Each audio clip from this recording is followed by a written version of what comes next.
Welcome to my channel. अस्सलामुअलैकुम। आइए जानते हैं सुमेरा नाम के माइनर्स की तफसील। हमारा आज का बेबीज़ गर्ल्स नेम है सुमेरा। सुमेरा के इंग्लिश में स्पेल्स है SUMAIRA, सुमेरा। ये एक इस्लामिक नेम है और लड़कियों के लिए रखा जाता है ये नाम।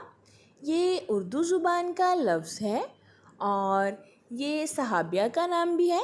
जो सहाबिया के नाम होते हैं उनमें मायने जाना ज़रूरी नहीं होता, लेकिन इसका मायने है रात का सफ़र करने वाली, किस्सा सुनाने वाली। सुमेरा, इस नेम की तफसील है सुमेरा अहमद, सुमेरा अली। इस तरह से हम ये नाम रख सकते हैं। आप भी अपने नाम का मायने जानने के लिए कमेंट्स में अपना नाम लिखें और मायने जानिए। एंड अपने नाम की स्पेशल वीडियो बनवाने के लिए भी आप मेरे कमेंट बॉक्स में अपना नाम कमेंट कर सकते हैं। And please like the video, subscribe my channel. Okay dears, अल्लाह हाफिज़।